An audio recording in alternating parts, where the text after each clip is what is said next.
afternoon. Welcome to Java with Justin. Java with Justin is an opportunity to informally get together as neighbors, community members, stakeholders of Greensboro, North Carolina, and discuss and work on the important topics and issues affecting our community. Before the COVID era, Java with Justin generally happened at a local coffee shop or restaurant, but whether it's at a local coffee shop or restaurant or via Facebook Live, the format of Java with Justin is the same every single time. First, I share with you really the issues and items that I see on the next city council agenda that are really important and I think you should know. Second, I discuss and provide some comments and thoughts on other topics that may not be on the agenda for the next city council meeting, but are really still important and at the center of community discussion and work. And then lastly, and most importantly, we discuss, I receive any comments or questions that you might have. And so looking forward to that part of the conversation especially. First, starting with the next Greensboro City Council agenda for this coming Tuesday, really it's a short agenda that will likely be a quick meeting, but there's one topic in particular that's important, and that's undoubtedly going to be the subject of a lot of discussion. That topic being the city's potentially selling a piece of property on South Elm, directly across from Union Square in a Gate City building, just outside of downtown, a mere number of steps, to Lidl, an international grocery store, for Lidl to place a grocery store on that particular property. The property would be sold to Lidl for approximately $1.45 million. And then within a 5 to 7 year period, if not sooner, Lidl would develop that into a grocery store. This is a really significant thing in our community in that the city has owned this and several other properties in that area for many years and has engaged in a lot of work to bring development to that area, whether it be Union Square. The city has been working for years to bring a mixed-use development there, as well as a potential parking deck. And obviously a grocery store will be a really significant thing there. The significance of it also includes because that area is a food desert in the city of Greensboro. Greensboro being one of the top 10 cities in the country for food insecurity. In other words, community members not being able to readily access healthy foods that you would find in a grocery store. And so the grocery store being there, addressing that food desert need of really a number of neighborhoods, Goral and Old Ashboro and others would be really significant in that regard. Additionally, a grocery store would be really significant for our downtown. For our downtown to really grow and prosper, one of the things we certainly need are more residents. And something that's oftentimes a chicken and the egg problem is oftentimes folks don't want to move to a downtown, a more dense environment without having the amenity and the ready access of a grocery store. And so this would address that need in our community quite a bit, and I think be a real shot in the arm to our downtown, a very positive and needed thing. Moreover, the grocery store obviously would be a really big economic development boost, and you could suspect to see more development surrounding that area as a result of it. Part of the concern that has been raised by some is that the lot or the property that's currently owned by the city again is being used as temporary gravel parking for businesses in the South Elm area, including Gateway, which is directly across the street. That's a tenant to, or is a building that has tenants including Centric Brands or the like. And so it's really a subject of great discussion and will likely be a topic of action and discussion on this coming Tuesday. In terms of additional topics for discussion that are not on the city council agenda, since last month you're probably likely aware of Boom coming to Piedmont Triad International Airport. Boom will manufacture really high technology and very fast supersonic planes, which is really a terrific thing. What many people may not be aware of is the city provided incentives and did a wonderful thing in that connection to help increase the likelihood that boom would come to our area. But it's really important to recognize that we have a lot more work to do just to make sure that that opportunity ends up being a terrific success for everyone in Greensboro.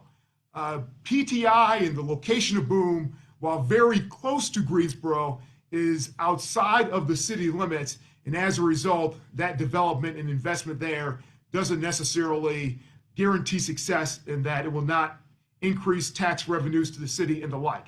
And so for it to be the success that I hope it is and that I expect it is, the city will really have to do some hard work, planning, prioritization to make sure that things such as having transportation that goes from folks in Greensboro who need the jobs out to boom becomes a reality, so that what I'm sure is going to be a tremendous success is a success for Greensboro and not just kind of the surrounding areas.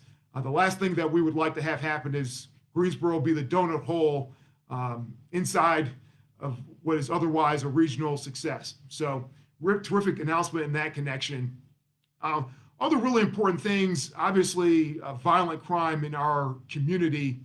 As you're likely aware, Greensboro, for a really sustained and long period of time, even predating COVID, has seen really high levels of violent crime. Over the course of last year, U.S. News ranked Greensboro as the 8th most dangerous community in the city. And we've had several years where we have either broken the city's record for the number of homicides, or last year, for example, number 2 in terms of the most number of homicides in the city's history. 2022 has continued really that negative trend and real area for improvement. At the end of January of 2022, there were 7 homicides. In 2021, as a baseline for comparison, there were 5 homicides. In terms of aggravated assaults, there were about 190 in January 2022. During that same period of January 2021, for that single month, there were 161. So again, we're at really high levels on a historic basis, and 2022, at least 1 month in, is not the direction that we'd like to head. And so that's something really important that we should all be mindful of and be working towards reducing. Lastly, a topic that's certainly been a really noteworthy one, is important to be aware of, is the city is very close to settling a lawsuit brought by the estate of Marcus Dion Smith. If you're not aware, Mr. Smith passed away a number of years ago, shortly after a North Carolina folk festival hosted in downtown Greensboro, through a host of factors, including drugs that were in his system, heart condition, as well as an interaction with the Greensboro Police Department and their application of what's called a rip hobble, or more what's commonly referred to as many in our community as a kind of a hog tying type device. The city is close to settling the lawsuit brought by the estate against it for approximately $2.57 million. And the city council in closed session voted to settle that lawsuit on an 8-to-1 basis. And I joined the majority of council members in voting to support the settlement of that matter. Really interesting thing procedurally, there have been a number of reports saying that the city has in fact settled the lawsuit. At least as a technical matter, that is not correct. The parties still have to negotiate a number of terms, but they have agreed to what's called a term sheet, which essentially outlines the really significant material terms to which they have agreed. However, it's still subject to negotiation. Additionally, the lawsuit must be accepted and approved by the court before it is in fact final. Certainly for my part, to the extent you've been following Java with Justin over the course of the past year, 2 years, perhaps even beyond then, I have said consistently and publicly, I encourage everyone to look at the video of the interaction with the police and Mr. Smith and come to their own determination about the propriety or impropriety of the Greensboro police officer's conduct. When I look at the video, both informed by my understanding of the law, my being a lawyer, as well as just a person in our community, I think it's pretty clear that the Greensboro Police Department on that occasion did not violate the law. And so it's really a decision that I came to after careful consideration of not just the facts of the case, my belief and understanding that the Greensboro Police Department on this occasion did not violate the law, but also taking into account a number of other factors like the cost of litigation. As an attorney, I'm certainly sensitive to and aware of anytime anyone, whether it be a government, a business, or an individual, is involved in a lawsuit, it costs money, and the city has to defend itself. And so the cost of litigation in this case was really significant, although I think the city was in a very good legal posture. Additionally, I think it's a reality, and probably people are sensitive to it and are aware of it.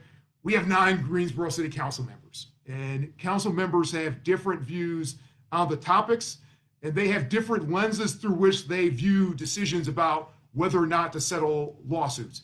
I think for some council members, they would have been eager and encouraged settlements even well in excess of the amount agreed to by the parties. And certainly as time progresses, I think there was a reasonable likelihood that others on the council may feel inclined to support settling at even higher numbers. And so I think that that's certainly something that was in my calculus and the basis for my decisions, wanting the number to be appropriate, reflect the reality of the case, and certainly not be any higher than is warranted by the facts and what the other side would be willing to agree to. Additionally, the settlement or the term sheet has another component, which essentially is a marker that will appear on the property of the Interactive Resource Center, a day center that's a real benefit in our community to persons experiencing homelessness, about Mr. Smith. I will certainly tell you a great bit of my advocacy, and something that was certainly important to me was that public releases about this situation, any marker, certainly not indicate that the Greensboro police officers violated the law. And so that was a very particular point that I paid a lot of attention to, that was certainly important to me. And the language to which the parties have agreed is certainly one that I could support, including in that it did not state or maintain that the city believed, suggested, or acknowledged, or anything to that effect, that officers with the Greensboro Police Department violated the law.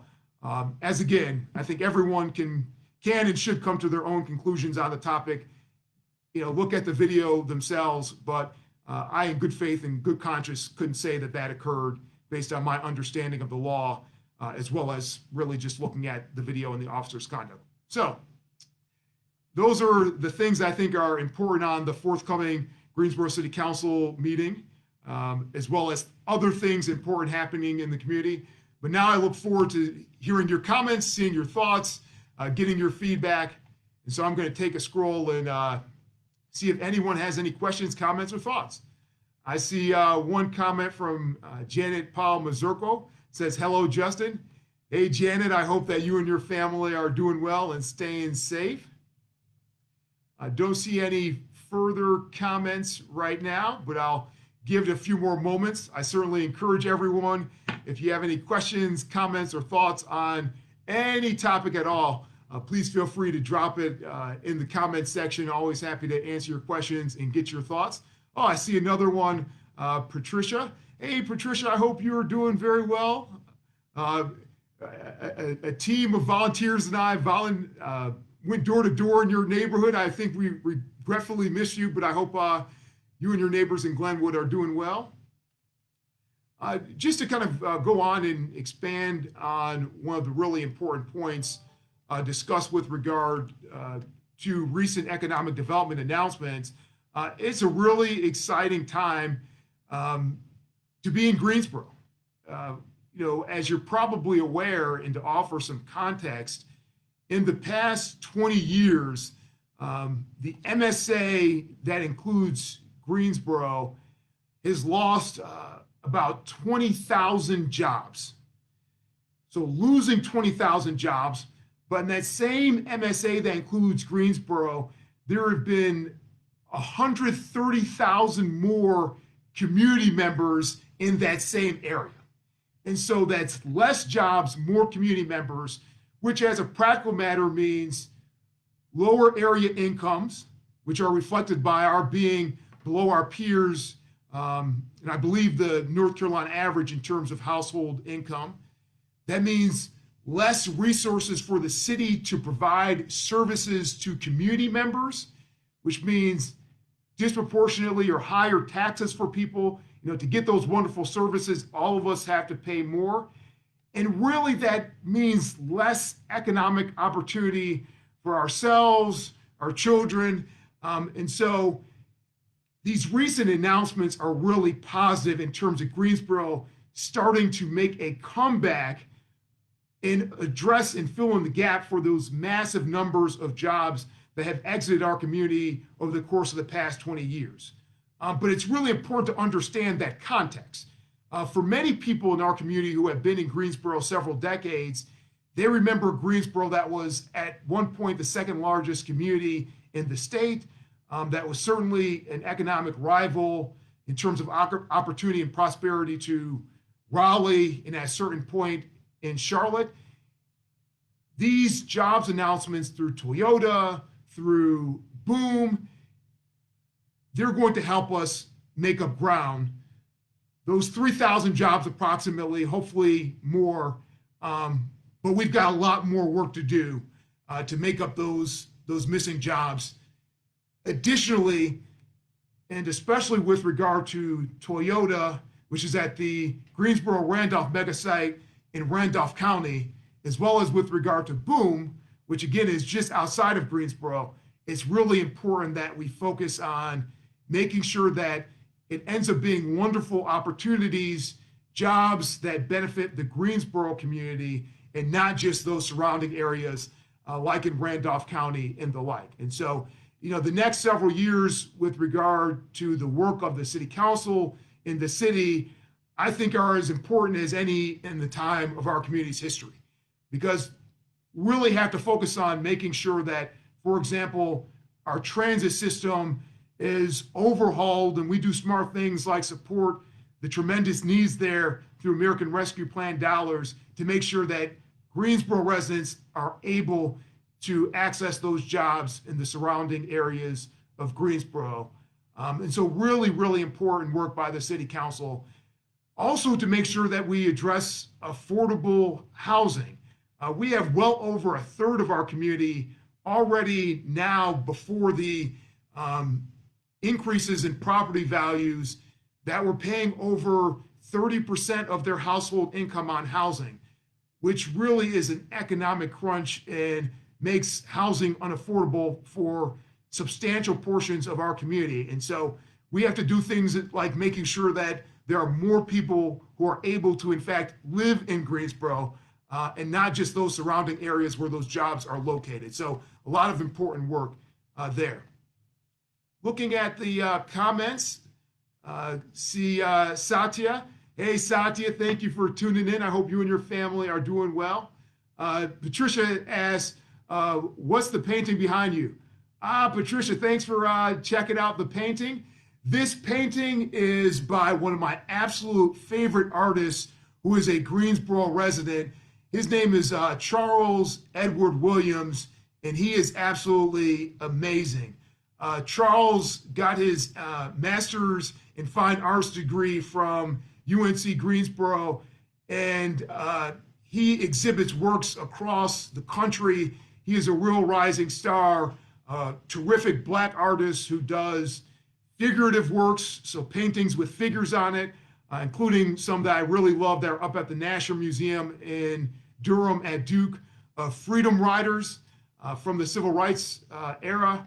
But he does a whole wide assortment of things, And Charles has a studio in Westerwood that's really terrific. And some of his amazing works are kind of outside of my household budget, but this ocean swell kind of abstract work was something that he was really generous to me on my following his work for many, many, many years. And so I'm really excited to have a Charles Edward Williams painting in my office, Greensboro resident who shows across the country and is really a testament to oftentimes the hidden talent that we have in Greensboro that is oftentimes recognized nationally, but doesn't have as much notoriety in Greensboro in our own backyard. So thanks for the great question. I absolutely love this painting by Charles. Terry saying good luck with your campaign. Hey, Terry, I hope that you're doing well. Thanks for all the well wishes and the wonderful support. I deeply, deeply appreciate it. Colin Lively. Hey, Colin, hope you're doing well. Hope you're spending some time in Greensboro, not just in Ohio. Colin says, fingers crossed, prayers will be answered and you'll be our next mayor. Let me know how I can help. Colin, I deeply, deeply appreciate the support and help. I'll be definitely following up with you in that regard. Janet says, why are there so many police patrol cars sitting at the Patton Avenue garage and not in service? Janet, absolutely great question. I think obviously we need more equipment. We need more officers. Janet, as you're likely aware, our Greensboro Police Department is woefully understaffed in terms of the number of officers. There are in excess of 100 vacancies in our Greensboro Police Department with regard to officers alone. There's also a tremendous need for equipment for those officers. And so the Patton Avenue station is where officer cars are repaired and services made to them. I'm hopeful that the council will take more steps like it did last spring, supporting the work that I did in leading the council to increase police salaries, both as a tool to increase and make Greensboro a more attractive place for officers, but also in recognition of the difficult work that they must do in the competitive environment in which it is to have officers. But also, I hope the council continues and does even more with regard to equipment. Regretfully, in the recent past, a couple of years ago, for example, the council, over my objection and the objection of 3 others, voted to turn down receiving a justice assistance grant to provide for more police equipment, in my view, really just on a nonsensical political basis, which resulted in our police officers and our police department not having equipment that they otherwise needed, in which, you community members, us community members, wouldn't have had to pay a single cent more and could have relieved more stress on the city budget to do other things, including support our officers with more equipment or salaries and the like. So, Janet, hopefully that answers your question. Patricia asked, do you have yard signs yet? Patricia, yes, we do in fact have yard signs. If you have been someone who has made a generous contribution to our campaign, I hope that you received an email from us several weeks ago informing you that you could sign up for a yard sign, and we'll begin distributing those to you here in short order. For those who weren't in a position to give to our campaign, but otherwise would like one, we'll be sending you information here soon if you've submitted to us your email address on how you can get a yard sign as well. If you're interested in any of those things or receiving the really terrific informational emails we send out regularly, please go to Vote Outling and you can get an email or get a yard sign from us through that avenue. Encourage you again also to sign up for really terrific email communications that we make regularly on all of the important topics: public safety, economic development. We shared some information yesterday by email on economic development. We're going to do so again today or tomorrow, sending out real specifics in terms of plans and things the city can do to move itself forward and help capitalize on the wonderful news of the past couple of weeks with regard to Boom, as well as Toyota, but recognize that we have to do a lot more to meet our potential. So, Patricia, if somehow you didn't get that email, please feel free to send me an email. We'll definitely get you one. And see another comment, generous is relative, but I did donate. But Patricia, any amount, any offer of support, even separate from donating, it's all appreciated. It's all generous. All the volunteer work, it's all generous and all done out of people's love for Greensboro. So I deeply appreciate it. See another one. Regrettably, I am not able to read that comment. That does not appear to be English. I don't know what language that may be, but my apologies for not being able to read it. Janet asks, is council aware of the crisis at Cone Health? They need National Guard help. Janet, certainly Cone is definitely in need. Fortunately, the COVID numbers are starting to head in the right direction, but I'm certainly hopeful that that trend continues and people continue to wear their masks where appropriate, be mindful of the fact that we are still in a pandemic. As Cone has really lobbied and asked for the city to support having a mask ordinance or requirements earlier than the county. The mayor declined to do that, but the county stepped up. And so hopefully those numbers continue to get lower and lower, and we'll soon not find it necessary to take the precautions that we're taking now. And so Janet, thanks for that wonderful comment. NG is headed to Cone in Alamance County to help. Yes, I did see that, Janet, that the National Guard is headed to Cone in Alamance County to further support Cone. Our region, our state, obviously is in a pretty serious place with COVID, but optimistic the numbers will continue to trend in the right direction, and the trade-offs and difficult decisions that our community has to make become less difficult to make as the numbers go in the right direction. So thanks for that further comment, Janet.